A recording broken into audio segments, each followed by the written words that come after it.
And the King, comforted the Spirit, true intuitive, word president, full of soul, famous treasure, blessings and giver of life, come and abide us and cleanse us from every impurity, and save our souls, O good.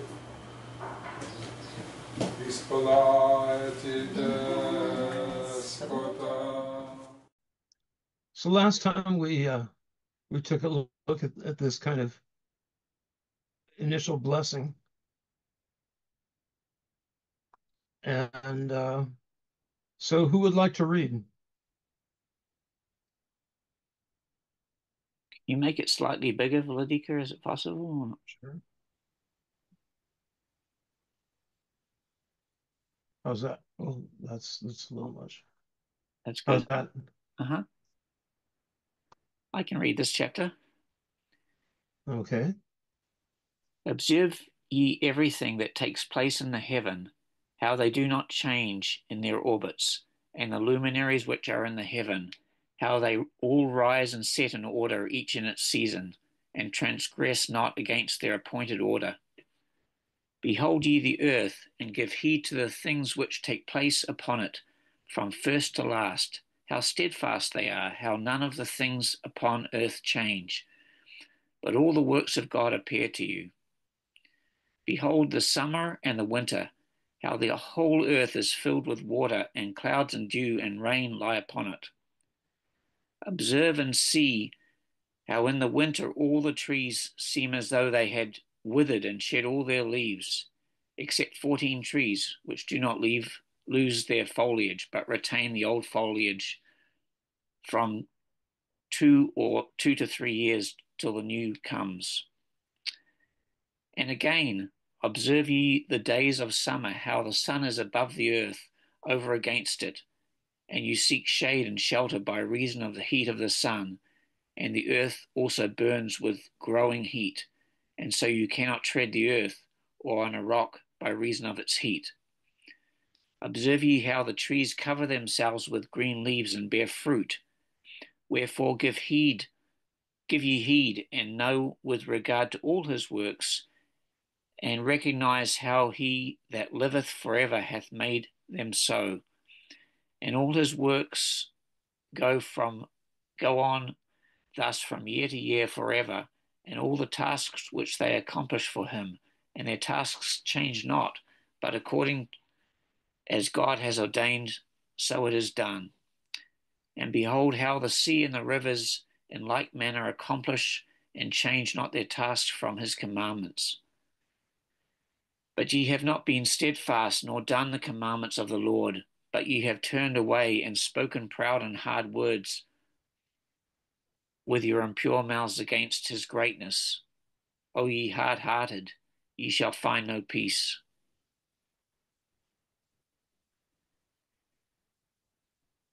Therefore shall ye execrate your days, and the years of your life shall perish, and the years of your destruction shall be multiplied in eternal abomination, and ye shall find no mercy.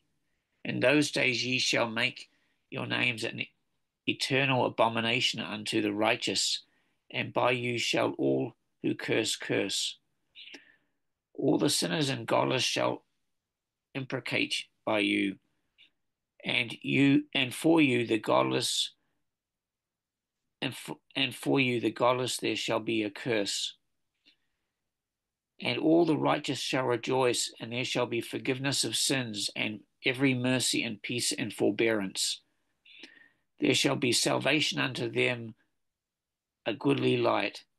And for all of you sinners there shall be no salvation, but on you shall abide the curse of the beast.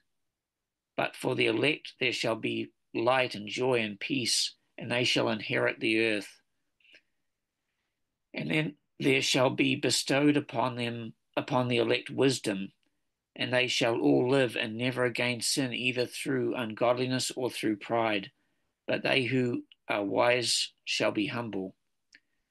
And they shall not again transgress, nor shall they sin all the days of their life, nor shall they die of anger or wrath, but they shall complete the number of the days of their life, and their lives shall be increased in peace, and the years of their joy shall be multiplied in eternal gladness and peace all the days of their life. Okay. So you've got this first section, which is observing the creation and how it doesn't change, and how things move in their appointed patterns, um, and so the movement of the sun, the moon, and the stars and the planets, and then how uh, the earth and the seasons. Um, you know, the the cold of winter, the heat of summer, the trees, and especially in the spring, um, cover themselves with leaves and bear fruit. And so, what part of what this is? It's a meditation on the creation. Um, and so, um, in the in the in the first temple, according to the tradition, the entire inner side of the veil of the temple was uh,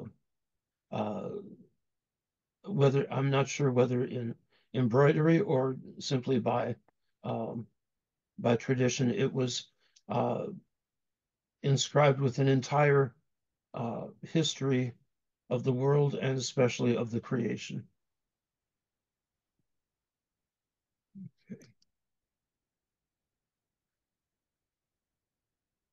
Okay, Caleb, let's see. There was a link in the email, Vladika, if Caleb has Okay, access to the class email. yeah. Let's. Uh, oh, in the chat.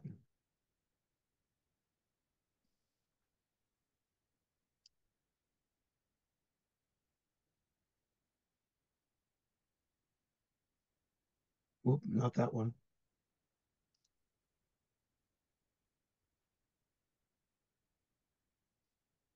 There we go.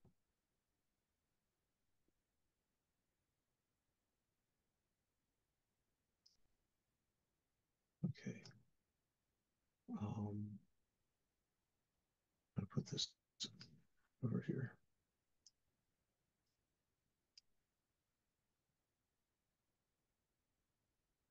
So for the king and the high priest, who were the only ones who had access to the Holy of Holies, this it their initiation into it is that they came to understand um, the creation itself and how it worked, but also the history of their people. But here he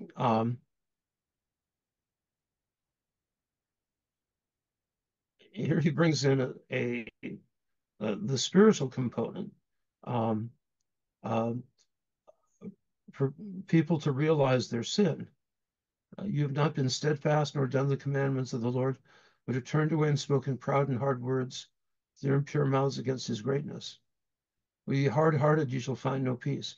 This is a theme that recurs later on, um, uh, about hard-heartedness and speaking ill of the uh, of the Lord, um, and so it goes into into the curse.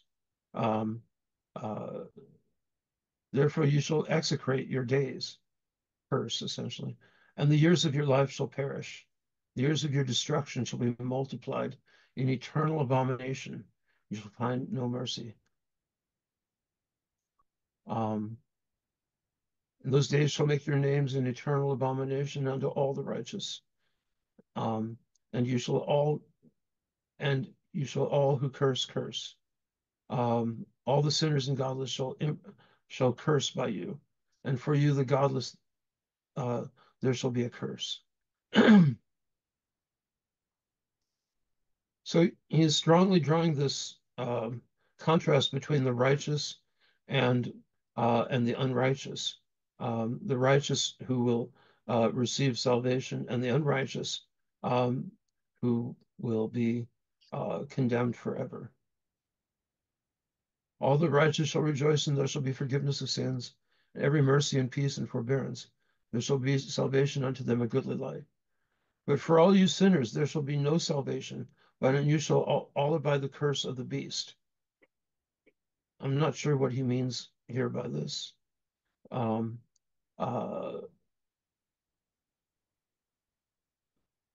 because this is not exactly in the context of the book of Revelation. This precedes by 300 years at least. So they're the accursed, and then they're the elect, where for whom shall be light and peace and joy, and they shall inherit the earth, and they shall receive wisdom, and they shall all live and never again sin, either through ungodliness or through pride. But they who are wise shall be humble.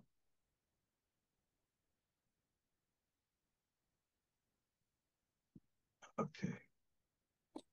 Politica, can I comment something dumb, or maybe I don't know if somebody else noticed it, but it seems to me that he's pointing out the difference between us and the Lord's creation, how everything God created is steadfast, immovable. It keeps going the way he wanted it to, yet we're the ones that are, changeable and abominations and, the sinful. Whereas, the stars do everything they were meant to do. The earth doesn't change. All this stuff doesn't change. And then we come along and we're the ones that are disobedient. The trees and all that, they do everything God created them to do. I don't know. That just struck me. I don't know if that's meant to be, that we're meant to notice that, or am I reading too much into it? No, I think that's exactly what the text is talking about. That it's seeing the stability and the orderliness of the creation makes people reflect on their own disorderliness and disobedience. And that the righteous are those who are within. Oh, this thing drives me nuts.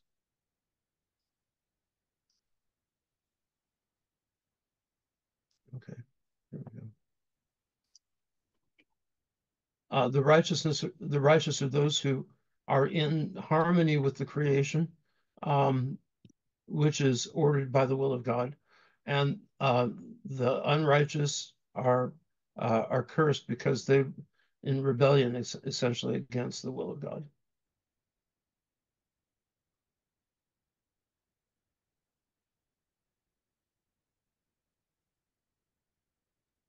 Thank you. So, you talked about that idea before, Vladika, in terms of logoi. Is that basically? Well, no, that's not really. That's different. Yeah, that's different.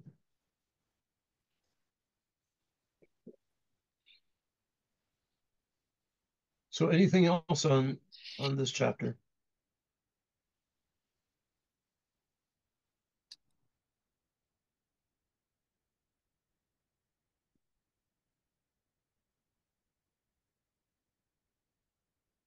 You'll see as we get further in that all of this gets much more developed. Who would like to read the next chapter? I can do it. Okay. It came to pass when the children of men had multiplied, that in those days were born unto them beautiful and comely daughters. And the angels, the children of the heaven, saw and lusted after them, and said to one another, Come, let us choose us wives from among the children of men, and beget us children. And Semjaza, who was their leader, said unto them, I fear ye will not indeed agree to do this deed, and I alone shall have to pay the penalty of a great sin. And they all answered him and said, Let us all swear an oath, and all bind ourselves by mutual imprecations, not to abandon this plan, but to do this thing. Then swear they all together, and bound themselves by mutual imprecations upon it. And they were in all 200, who descended in the days of Jared on the summit of Mount Hermon. And they called it Mount Hermon, because they had sworn and bound themselves by mutual imprecations upon it. And these are the names of their leaders: Samlazaz, their leader; Arakwaba, Ramiel, Kokablel, Tomlel, Ramlel, Donel, Ezekiel, Kijal, Asayal, Armaros, Batarel, Hananel, Zaklel, Samsapiel, Satarel, Turel, Jomjael, Sariel. These are their chiefs of tens. And all the others together with them took unto themselves wives, and each chose for himself one. And they began to go in unto them, and to defile themselves with them. And they taught them charms and enchantments, and the cutting of roots, and made them acquainted with plants. And they became pregnant, and they bare great giants, whose height was 3,000 ells, who consumed all the acquisitions of men. And when men could no longer sustain them, the giants turned against them and devoured mankind. And they began to sin against birds and beasts and reptiles and fish, and to devour one another's flesh and drink the blood. Then the earth laid accusation against the lawless ones. And Azazel taught men to make swords and knives and shields and breastplates, and made known to them the metals of the earth, and the art of working them, and bracelets and ornaments, and the use of antimony, and the beautifying of the eyelids, and all kinds of costly stones, and all coloring tinctures. And there arose much godlessness, and they committed fornication, and they were led astray, and became corrupt in all their ways. Semjaza taught enchantments and root cuttings, Armaros the resolving of enchantments, Barakijal taught astrology, Kokabel the constellations, Ezekiel the knowledge of the clouds, Arakiel the signs of the earth, Shamsiel the signs of the sun, and Sariel the course of the moon. And as men perished, they cried, and their cry went up to heaven. Okay. So this is that underlying mythology um, of the fall. Not the fall of man so much as, but only partly, but first and foremost the fall of the angels. And you notice it's not the story of Satan being cast down. That comes later. But of the angels who lusted after women and decided to come down and take human wives and beget children. And some Jaza says here, he's afraid that they'll back out, and so he'll alone have to pay the penalty for the sin. And they all answered him and said, Let us swear an oath and all bind ourselves by mutual oaths not to abandon this plan, but to do this thing. And they swore and bound themselves. There were 200 of them.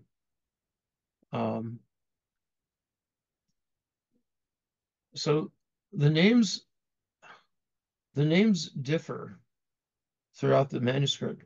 Like, I think the Samlazaz is also Azazel. And then you have interesting names. There's an angel Barachiel, and then there's Ezekiel. How that relates to the prophet Ezekiel is I don't know. So not only did these angels fall and take wives and defile themselves with them, in other words, in fornication, but the angels taught charms, enchantments, cutting of roots, and made them acquainted with plants. But the fruit of those unions were the giants, the Nephilim.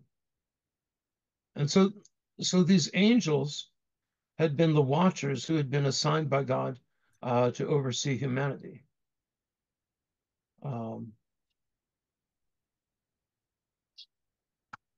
So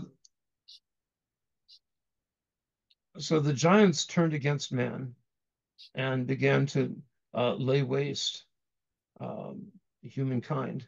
And then they started to lay waste the creation and to devour one another's flesh and drink the blood. This, of course, is drinking the blood is the ultimate defilement.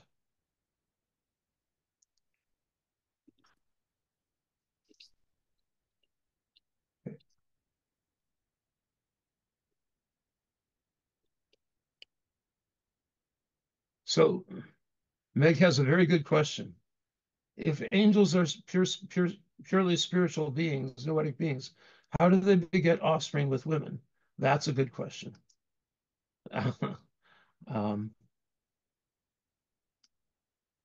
That's the story, though. But there were other things that these fallen angels did. Azazel taught them to make swords and knives and shields. In other words, metallurgy and breastplates and make, well, metals and the art of working them, as well as jewelry, bracelets and ornaments, and the use of antinomy and the beautifying of the eyelids, and all kinds of costly stones and all coloring tinctures. And so what?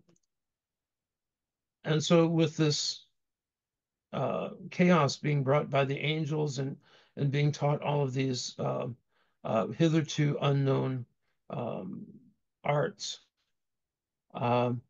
there arose much godliness, and they committed fornication and were led astray, and became corrupt in their ways. So Semjazu taught enchantments and root cuttings, Armoros the resolving of enchantments, Barachiel, astrology, Kokabel the constellations, Ezekiel the knowledge of the clouds, Arachiel the signs of the earth, Shamsiel the signs of the sun, and Sariel the course of the moon. In other words, a lot of this is astrology, some meteorology, of course. But as a result of the giants and their being set against one another, men perished and they cried to heaven.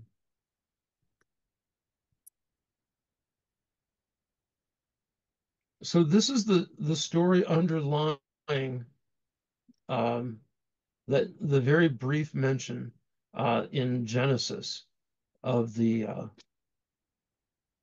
giants. Oops, not that one. There you go. You know, one of the versions that I have uses 300 cubits, which is a cubit's what, about question. 18 to 22 inches? 18 inches. That's big. That's a big giant. That's a big giant. Question. In chapter 2, there's a lot of meditating on nature. As it was mentioned, I can't recall exactly everything. And then here we see, or we read that some of these angels taught things about the cutting of roots, making them acquainted with plants. Uh-huh. I'm having a hard time making a distinction between what is properly meditated upon in nature to where you could kind of observe sort of, I don't know, acquaintedness with plants versus specifically these uh, these things that the angels are showing mankind. Uh-huh.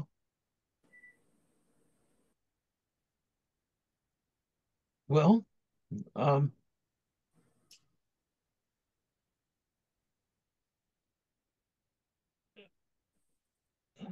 I think this is the mythology of how um, that all of these things, the charms and enchantments and cutting of roots and metallurgy and weapons and all of that, um, that it was introduced by these angels, and it was something um, that the humans had not invented by themselves. Now, of course, if you want to go with the ancient astronaut theorists or whatever they call themselves, uh, you can say, well, that's who they were. I mean, angels are aliens, right? Mhm. Or aliens, right?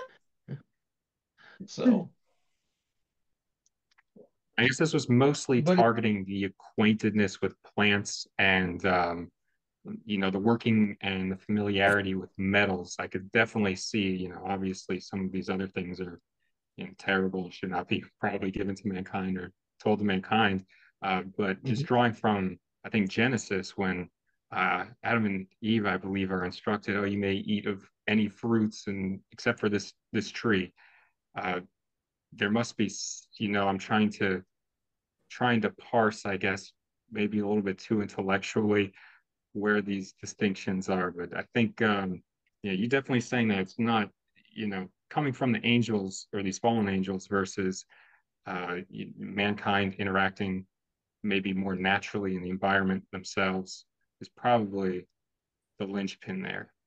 Yeah, actually, uh, the part about uh, Adam and Eve and eating of the tree of wisdom or tree of knowledge comes in later in the text. This is before that, in a sense, or this is distinct from that. There are two different. You know, one of the things that's unique about this text is it doesn't follow the timeline of Genesis. You know, it's an alternate tradition that was important, but obviously um, did not was not considered part of the main line of the tradition. Um, uh, although it does integrate a little bit later on parts of the Genesis narrative. Um, but the Genesis narrative also integrates parts of this.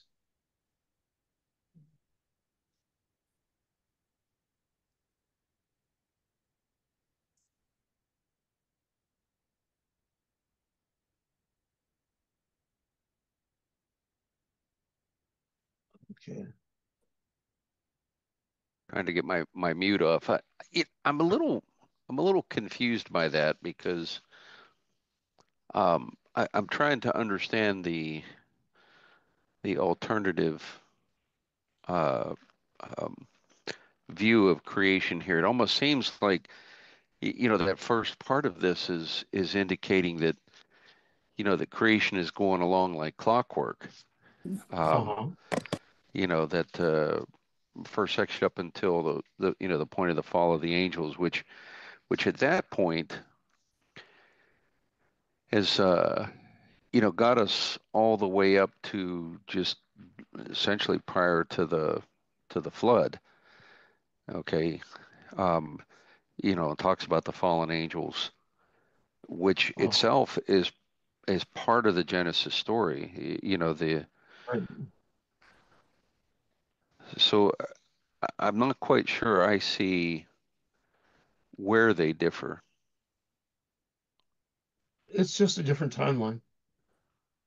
Okay. They're distinct pieces of literature. It's not. Remember, well, one of the things about the scholarship of these works that are parallel, especially to the Torah, is that people wrote books like the Book of Jubilees and Ascension of Moses and all of this kind of stuff that were basically parallel, but filled in the details. So they were a much more complete kind of picture. You look at the Book of Jubilees of what happened that is described in Genesis very briefly. So this section in Genesis, Genesis 6, when man began, let me change this. Okay.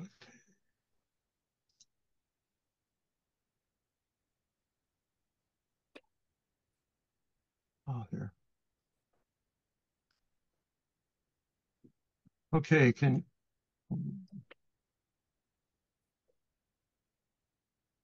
when man began to multiply on the face of the land and daughters were born to them, the sons of God saw that the daughters of man were attractive, and they took as their wives as any they chose. Then the Lord said, my spirit shall not abide in man forever, for he is flesh. His days shall be 120 years. The Nephilim were on the earth in those days, and also afterward, when the sons of God came into the daughters of man, and they bore children to them. These were the mighty men of old, the men of renown. The Lord saw that the wickedness of man was great in the earth, that every intention of the thoughts of his heart was only evil continually. And the Lord regretted that he had made man on the earth, and it grieved him to his heart. So the Lord said, I will blot out man whom I have created, face of the land, man and animals and creeping things, and birds of the heavens, for I am sorry that I have made them. But Noah found favor in the eyes of the Lord.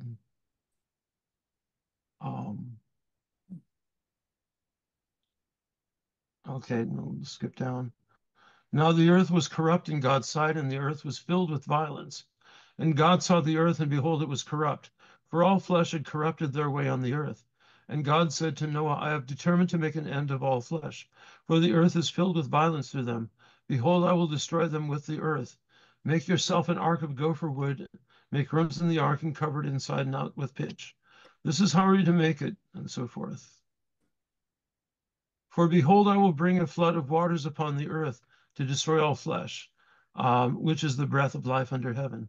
Everything that is on the earth shall die, but I will establish my covenant with you, and so forth.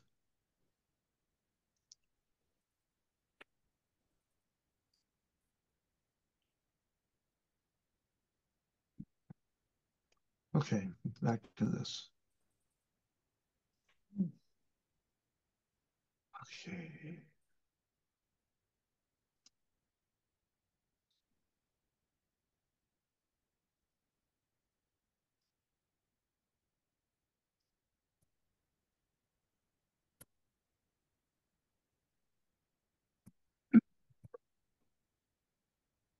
So in Genesis, basically all that's been covered, in Genesis, it's one paragraph, essentially, whereas this is much more detailed.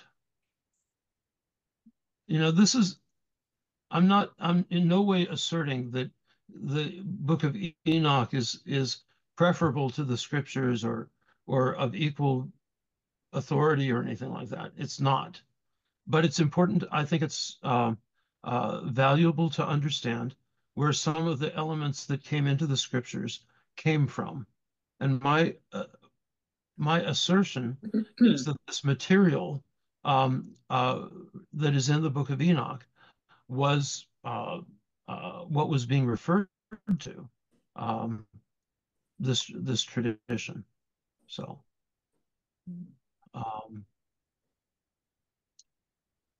So, okay, Alex, you have a question? Yeah, just a clarification or comment.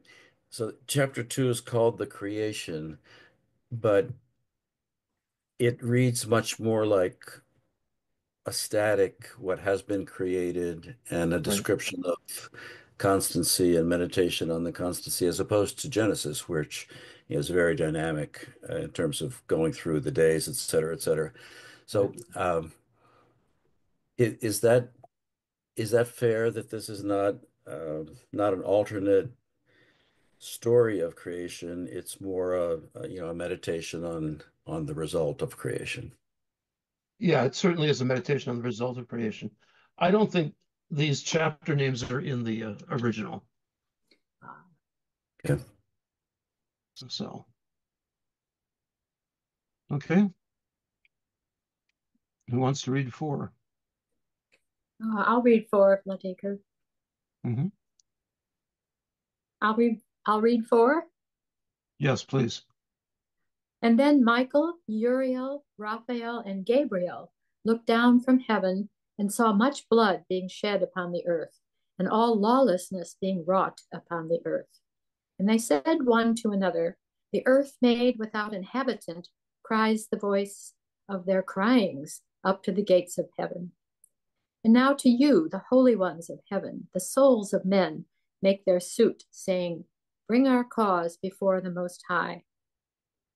And they said to the Lord of the ages, Lord of lords, God of gods, King of kings, and God of the ages, the throne of thy glory standeth unto all the generations of the ages, and thy name holy and glorious and blessed unto all the ages. Thou hast made all things, and power over all things hast thou, and all things are naked and open in thy sight, and thou seest all things, and nothing can hide itself from thee. Thou seest what Azazel hath done, who hath taught all unrighteousness on earth, and revealed the eternal secrets which were in heaven, which men were striving to learn. And Samlazaz, to whom thou hast given authority to bear rule over his associates. And they have gone to the daughters of men upon the earth, and have slept with the women, and have defiled themselves, and revealed to them all kinds of sins. And the women have borne giants, and the whole earth has thereby been filled with blood and unrighteousness. And now behold, the souls of those who have died are crying out, making their suit to the gates of heaven, and their lamentations have ascended and cannot cease because of the lawless deeds which are wrought on the earth. And thou knowest all things before they come to pass, and thou seest these things, and thou dost suffer them, and thou dost not say to us what we are to do to them in regard to these. Then said the Most High, the Holy and Great One, spake, and sent Uriel to the son of Lamech, and said to him, go to Noah, and tell him in my name, hide thyself, and reveal to him the end that is approaching, that the whole earth will be destroyed, and a deluge is about to come upon the whole earth, and will destroy all that is on it. And now instruct him that he may escape, and his seed may be preserved for all the generations of the world. And again the Lord said to Raphael, bind Azazel hand and foot, and cast him into the darkness, and make an opening in the desert, which is in Dudael, and cast him therein, and place upon him rough and jagged rocks, and cover him with darkness, and let him abide there forever, and cover his face that he may not see light. And on the day of the great judgment, he shall be cast into the fire. And heal the earth which the angels have corrupted, and proclaim the healing of the earth, that they may heal the plague, and that all the children of men may not perish through all the secret things that the watchers have disclosed and have taught their sons. And the whole earth has been corrupted through the works that were taught by Azazel. To him ascribe all sin. And to Gabriel said the Lord, proceed against the bastards and the reprobates, and against the children of fornication, and destroy the children of the watchers from amongst men. Send them one against the other, that they may destroy each other in battle. For length of days shall they not have. and no request that they make of thee shall be granted unto their fathers on their behalf. For they hope to live an eternal life, and that each one of them will live 500 years. And the Lord said unto Michael, Go, bind Samlazes and his associates, who have united themselves with women, so as to have defiled themselves with them in all their uncleanness. And when their sons have slain one another, and they have seen the destruction of their beloved ones, bind them fast for 70 generations in the valleys of the earth, till the day of their judgment and of their consummation, till the judgment that is forever and ever is consummated. In those days they shall be led off to the abyss of fire, and to the torment in the prison, in which they shall be confined forever. And whosoever shall be condemned and destroyed will from thenceforth be bound together with them to the end of all generations, and destroy all the spirits of the reprobate and the children of the watchers, because they have wronged mankind.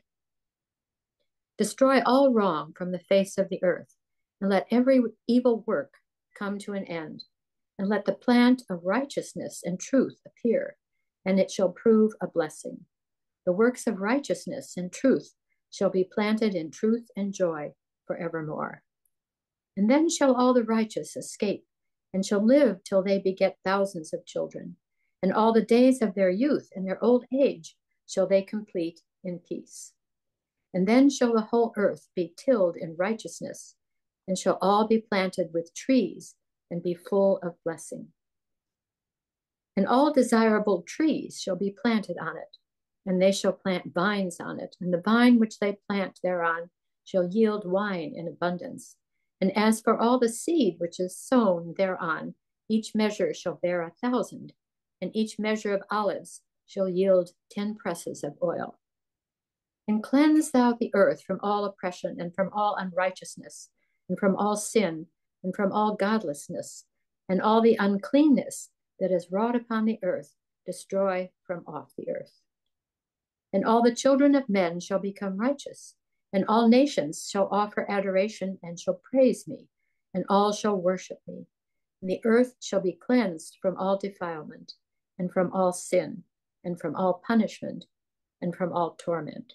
And I will never again send upon it from generation to generation and forever. And in those days, I will open the store chambers of blessing which are in the heaven, so as to send them down upon the earth over the work and labor of the children of men. And truth and peace shall be associated together throughout all the days of the world, and throughout all the generations of men. Before these things, Enoch was hidden, and no one of the children of men knew where he was hidden, and where he abode, and what had become of him. And his activities had to do with the watchers, and his days were with the holy ones. And Okay, I think this, well, actually, yeah, let's finish this. And I, Enoch, was blessing the Lord of majesty and the King of the ages. And lo, the watchers called me, Enoch the scribe, and said to me, Enoch, thou scribe of righteousness, go, declare to the watchers of the heaven, who have left the high heaven, the holy eternal place, and have defiled themselves with women, and have done as the children of earth do, and have taken unto themselves wives. Say to them, ye have wrought great destruction on the earth, and you shall have no peace nor forgiveness of sin. And inasmuch as they delight themselves in their children, the murder of their beloved ones shall they see, and over the destruction of their children shall they lament, and shall make supplication unto eternity.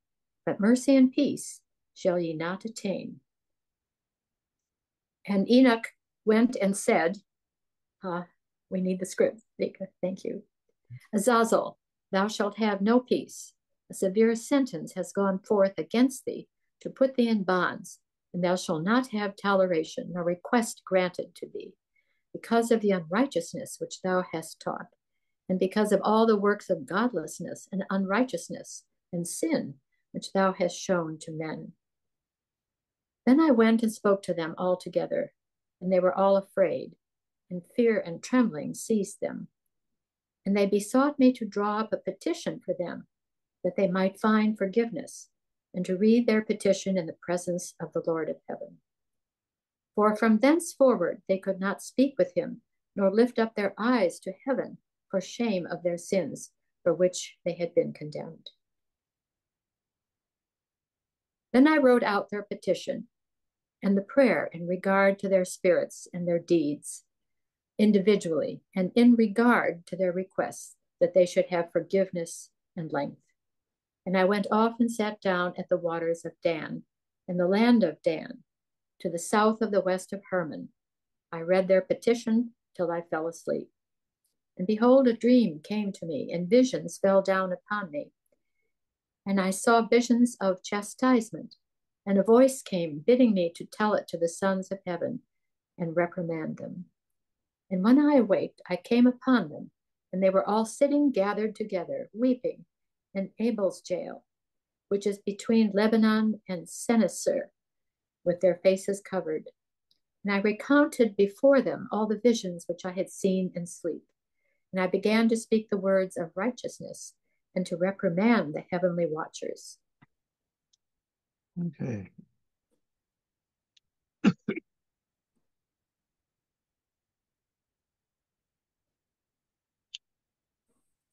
Okay. So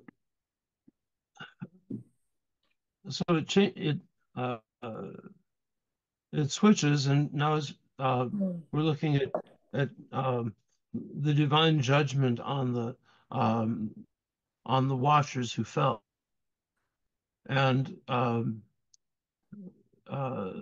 Michael, Uriel, Raphael, and Gabriel, of course, the angels were probably, or the archangels that were probably the most well acquainted with, who had been essentially been assigned by God to oversee the affairs of men. And the voice of those who suffered under the giants and the chaos were calling out to God, and demanding that their cause be brought before the Most High.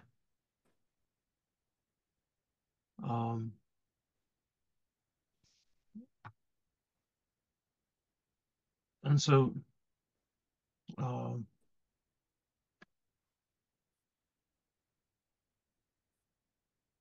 this is their plea. Lord of lords, God of gods, King of kings, and God of the ages, the throne of thy glory standeth unto all the ages of the generations of the ages, and thy name holy and glorious and blessed unto all the ages. Thou hast made all things, and power over all things hast thou, and all things are naked and open in thy sight.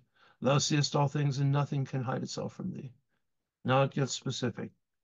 Thou seest what Azazel has done, who has taught all unrighteousness on earth, and revealed the eternal secrets which were in heaven, which men were striving to learn in Samlazaz, to whom thou hast given authority to bear rule over his associates. In other words, how they betrayed what was assigned them. And they have gone to the daughters of men upon the earth and slept with women and defiled themselves, and women bore giants. And so as a result, the whole earth was filled with blood and unrighteousness.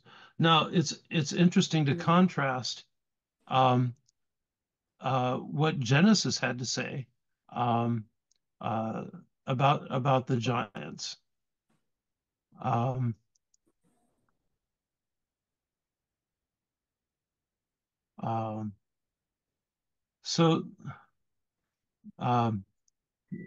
Genesis says in 6:4, the Nephilim, the giants, were on the earth in those days and also afterward, when the sons of God came into the daughters of men and they bore children to them. These were the mighty men who were of old, the men of renown. Very different in the book of Enoch, where the giants were basically the source of evil, and having been begotten in sin and defilement and disobedience. And then and then wrought havoc on the face of the earth. Um, so uh, so it's interesting that contrast between the book of Genesis and the book of Enoch. Um, and now behold, the souls of those who have died are crying out, making their suit to the gates of heaven, and their lamentations have ascended, and cannot cease because of the lawless deeds which are wrought on the earth. They know all things before they come to pass. Thou knowest all things, and this is to God. And thou seest these things, and thou dost suffer them. And thou dost not say to us what we are to do to them in regard to these. And the most high, the holy and great one, spake and sent Uriel to the son of Lamech. In other words, this is the commissioning of Noah to build the ark. Also, um, in Genesis 6, which we read. And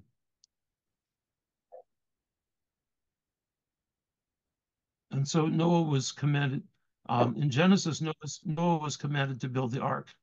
They don't really go into that quite so much um, Enoch doesn't go into that as much. But still, Noah is commissioned to hide himself, and because the deluge will come and destroy all that is on the earth, in order that he may be escaped. But the focus is on the Nephilim. Again, the Lord said to Raphael, bind Azazel hand and foot and cast him into the darkness, making an opening in the desert, which is in Dudael, and cast him therein. Now, on the feast of the Day of Atonement, in the sacrifice, one of the goats, there were two goats. One was for the Lord, or called the Lord, which was the sin offering, and the other one was Azazel, who was chased out into the desert and presumably killed there, but not eaten. Whereas the sin offering, was consumed in its entirety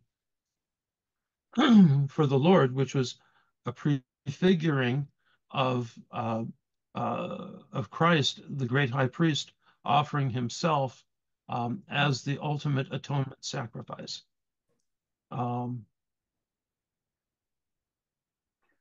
And so Azazel is covered over with rocks that he might abide there forever. Of course, being an angel, he's immortal. And it says, and on the great day of judgment, he shall be cast into the fire. We see this in the book of Revelation, where the devil, Azazel, and his angels are cast into the lake of fire. And heal the earth which the angels have corrupted, and proclaim the healing of the earth, that they may heal the plague, and that all the children of men may not perish through all the secrets that the watchers have disclosed. I'm not sure.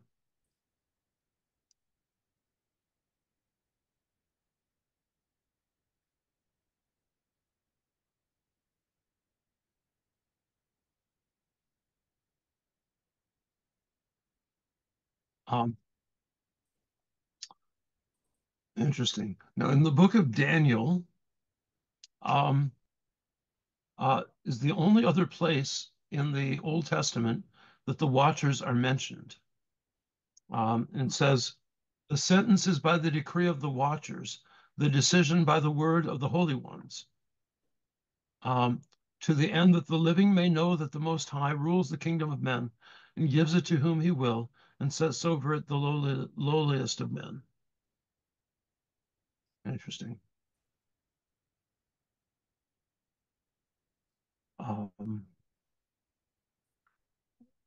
So the Lord is commanding, heal the earth which the angels have corrupt to the archangels, heal the earth which the angels have corrupted, and proclaim the healing of the earth, that they may heal the plague, that all the children of men may not perish through all the secret things that the watchers have disclosed and have taught their sons. And the whole earth has been corrupted through the works that were taught by Azazel. To him ascribe all sin. Now, this is a rather different narrative than Adam and Eve in the garden. And so it's interesting that this, you have this, these different stories of the origin of sin and of evil. Of course, the Jews decided on the Genesis narrative as opposed to this. But the book of Enoch was very much in circulation, and many of the fathers of the church knew the book of Enoch. It really didn't disappear until about 500 or so.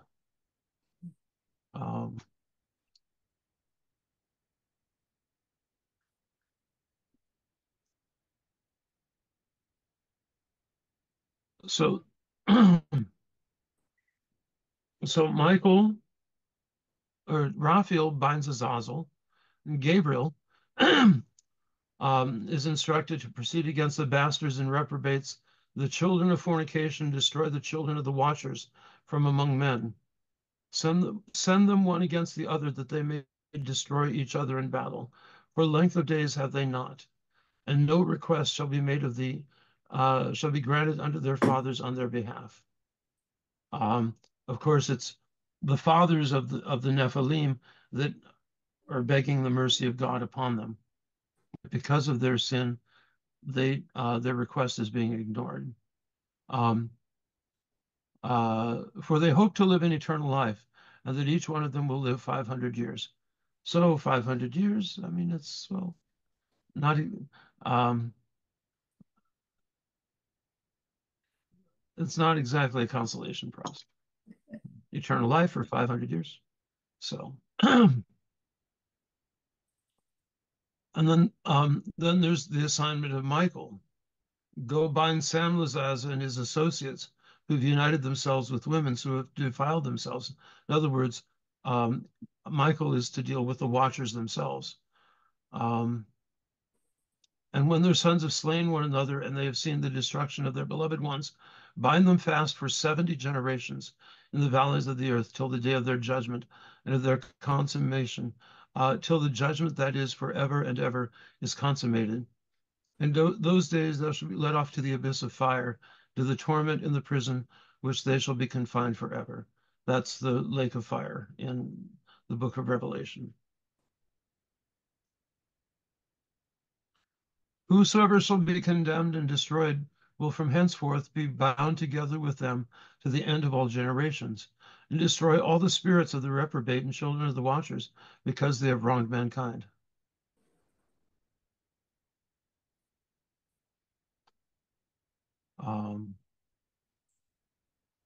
Destroy all wrong from the face of the earth, and let evil work come to an end.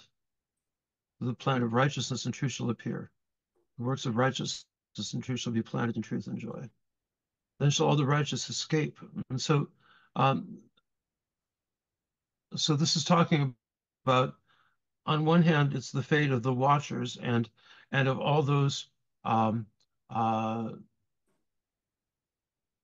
whoever shall be condemned and destroyed, who are bound together with the watchers to the end of all generations.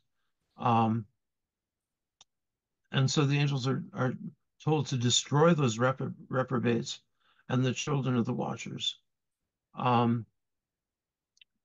So you have the fate of the wicked, but here you have the fate of the righteous. The works of righteousness and truth shall be planted in truth and joy forevermore. And then shall all the righteous escape and shall live till they beget thousands of children. And all the days of their youth and their old age shall they complete in peace. Now, I would assume this is within the context of earthly life, because I don't think begetting of children is part of the heavenly plan. But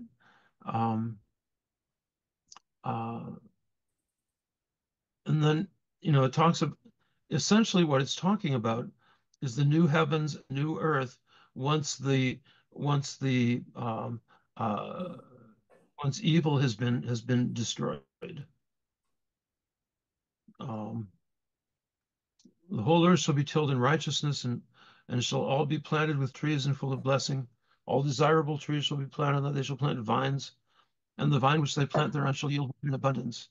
And as for all the seed which is sown thereon, each measure shall bear 1,000, and each measure of olives shall yield 10 presses of oil.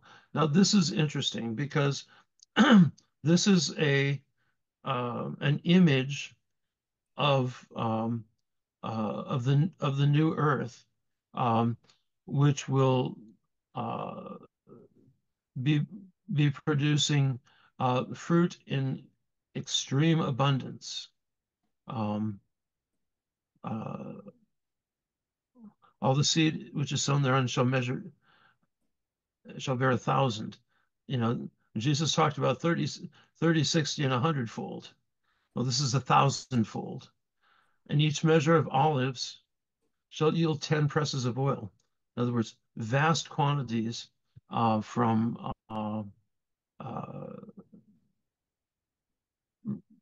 relatively small amounts. And cleanse the earth from all oppression, from all unrighteousness and all sin, all godlessness and the uncleanness that is wrought upon the earth to destroy from off the earth. And all the children of men shall become righteous, and all nations shall offer adoration, and shall praise me and shall worship me. The earth shall be cleansed from all defilement, from all sin, from all punishment, from all torment, and I will never again send upon it from generation to generation forever. And in those days I will open the store chambers of blessing, which are in the heaven, so as to send them down upon the earth over the work and labor of the children of men. And truth and peace shall be associated together through all the days of the world and all generations. So, and obviously this is the eschatological paradise. Before these things that is being predicted by God, once the earth is freed of the unrighteous, both the watchers and their progeny, and all of those who associate with them, with the fallen angels, through their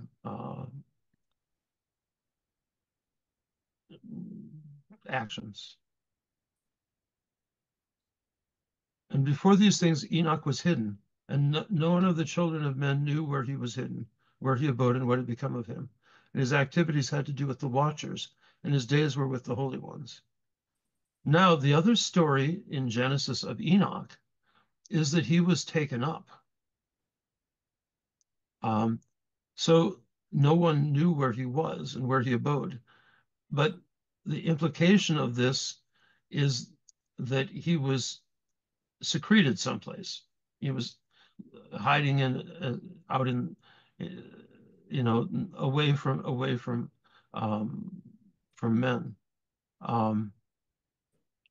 Whereas in Genesis, you have this essential idea that Enoch had been taken up. Well, that comes later on in the book of Enoch.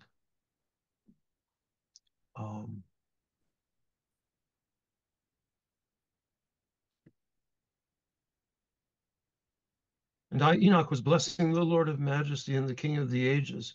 And lo, the watchers called me Enoch the scribe and said to me, Enoch, thou scribe of righteousness, go declare to the watchers of the heavens, who have left the high heaven, the holy eternal place, and have defiled themselves with women, and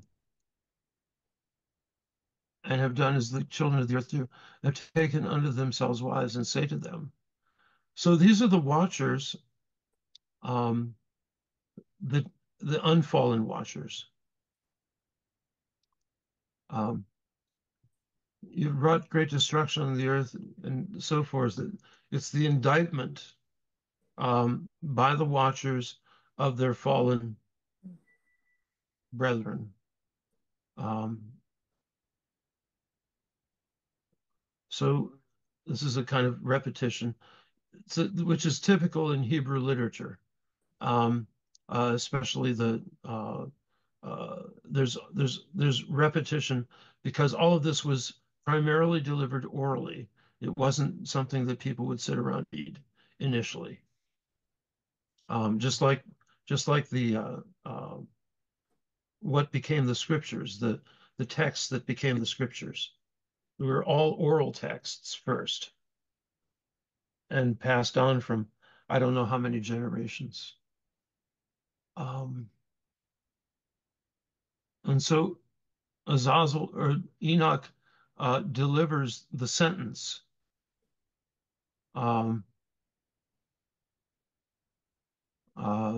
Azazel, thou shalt have no peace. A severe sentence has gone forth against thee because of the unrighteousness which you have taught, because of all the godlessness and unrighteousness and sin. Then I went and spoke to them all together, and they were all afraid, and fear and trembling seized them. They besought me to drop a petition for them, that they might find forgiveness to read their petition in the presence of the Lord of heaven. For from thenceforth they could not speak with him, nor lift up their eyes, for shame of their sins, which for which they had been condemned.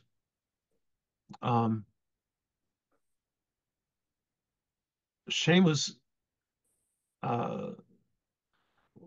one of the most powerful things in this culture, and they couldn't. Having been condemned, they out of their shame they were unable to even pray to God. And so Enoch wrote their petition and the prayer in regard to their spirits and their deeds individually, and in regards to their request that they should have forgiveness and length, I would assume length of days. And I went off and sat down at the waters of Dan, and behold, a dream came to me, visions of chastisement and a voice bidding me to tell it to the sons of heaven and reprimand them. The sons of heaven are the watchers.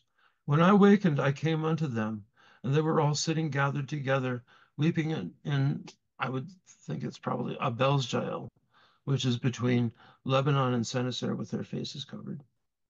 And I recounted before them all the visions which I had seen in sleep, began to speak the words of righteousness, and remand the heavenly watchers. So this is quite a unique thing, that you would have a man interceding for the angels and then reprimanding the fallen angels.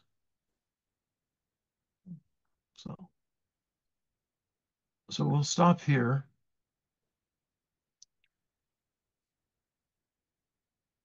See if I can. Okay.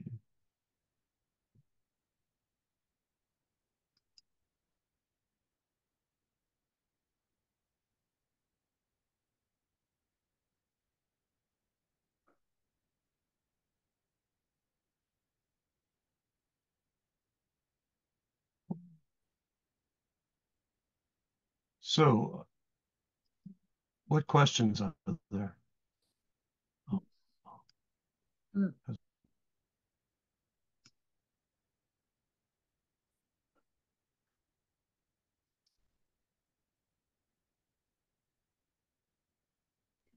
So Vladika, I have a question about I guess Paul references in I guess First Corinthians where he talks about head coverings for women. And I've Right. heard the connection made between, so, people will say, oh, this is all just a cultural thing, it's optional, blah, blah, blah, blah.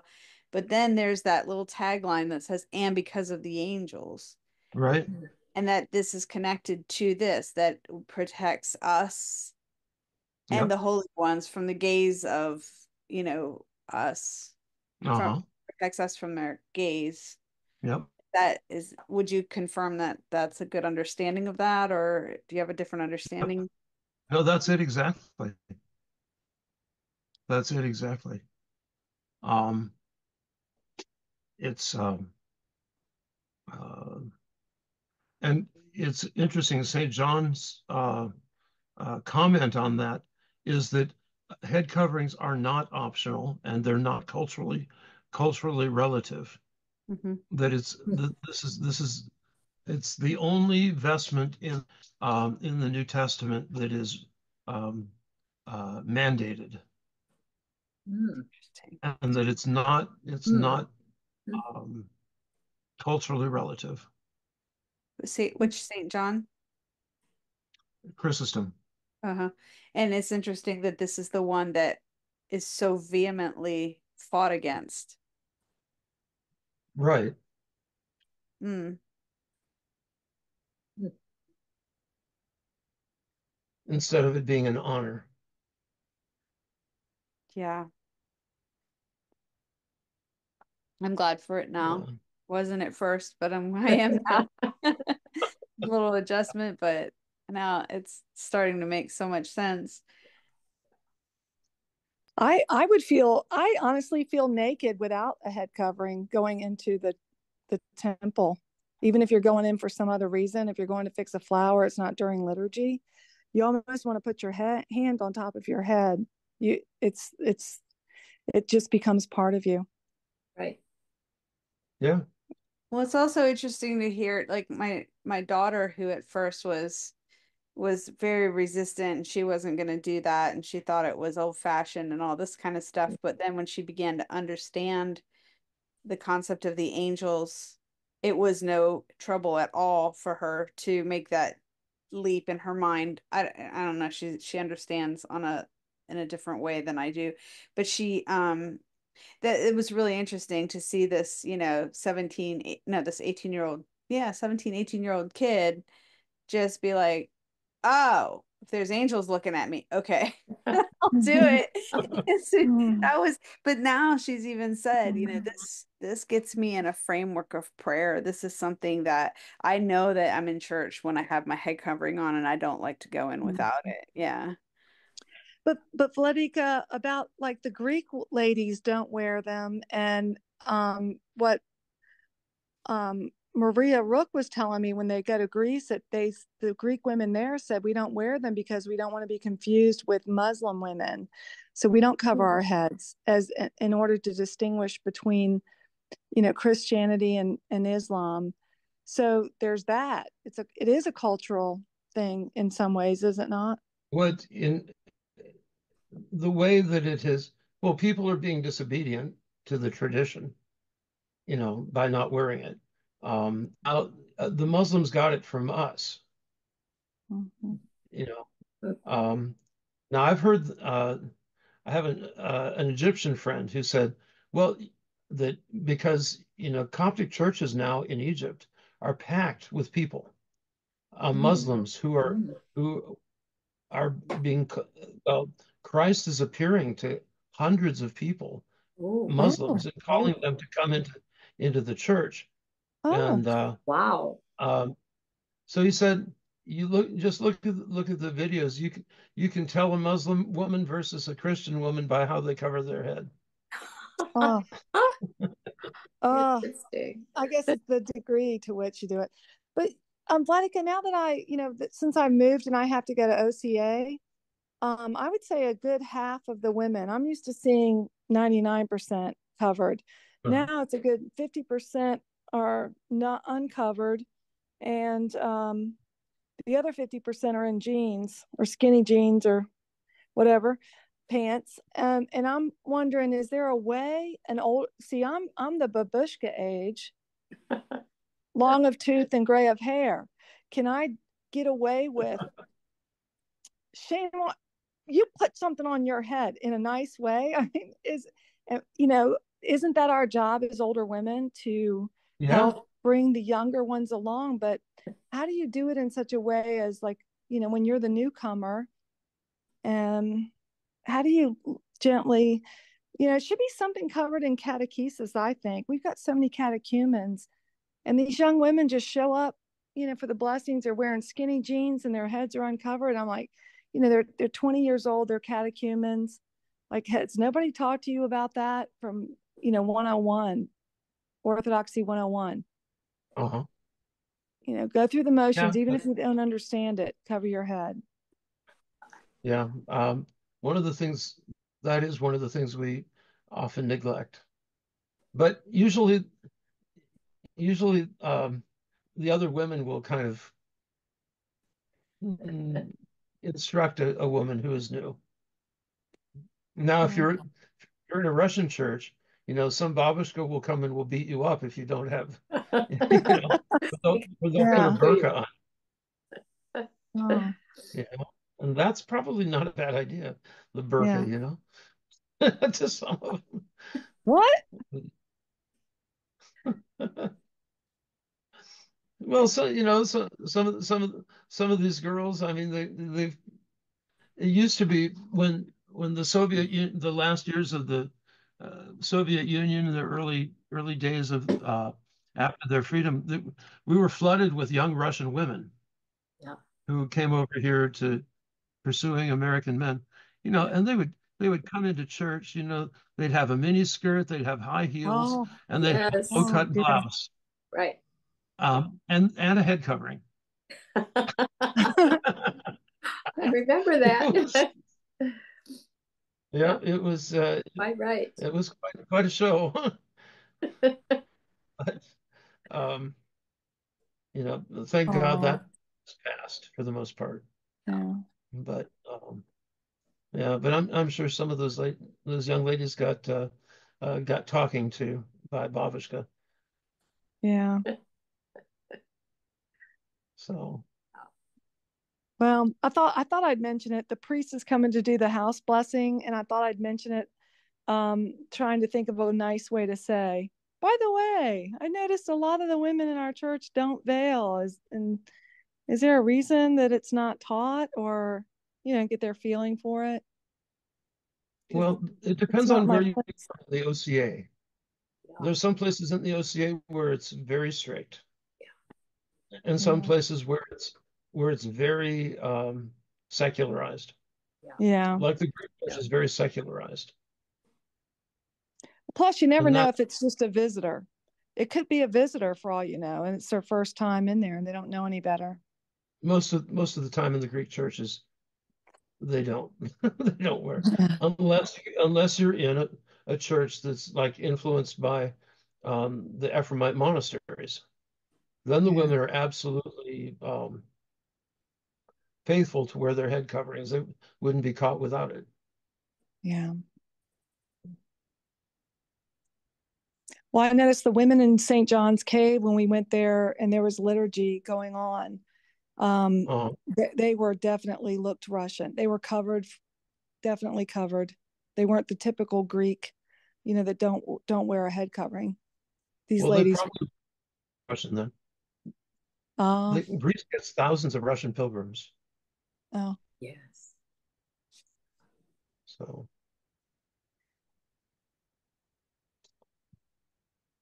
so thank you. you're welcome. So anything else? Well, here's just one more little tiny question of a point of instruction about that. Is it appropriate for us to cover our heads when we are praying at home, or is this mainly a thing when we're at church? Because that's not a practice I've typically done, but Well, I mean, I'm sure there are those who do. There are plenty of women who don't just wear the head covering in church, they wear it all the time. Yeah, that's what if it's for the angels, why wouldn't we always wear it? If it's the Yeah, angels aren't just in liturgy. that's Well, actually the old tradition, not just in church, it's all the time. But the way that it's and the accepted practice is at least in church. well, Paul's instruction is when you pray that a woman should have her head covered when she prays. Mhm. Not specifically stated else that other times, though probably in that culture it was practiced at other times.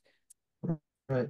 And that's because that was a differentiation of Christianity from Judaism, Mhm. because the men covered themselves to pray. Mm. The prayer shawls, yeah, which were over the head, and the women did not. Well, now that's reversed, so that you get the women who cover their head and the men do not, unless you're a cleric, and then you're stuck with having to wear a funny hat. I know you love those hats, Vladika. Yeah. So, all right. So shall we end? Yes, thank you. Okay. It is truly meet to bless the Theotokos, ever blessed, most blameless, the mother of our God, more honorable than the cherubim, more glorious beyond compare than the seraphim, without corruption that gave us birth to God, the Word. The very Theotokos, we magnify thee. The blessing of the Lord be upon you through his grace and love for mankind, always now and ever and into ages of ages. Amen. Amen.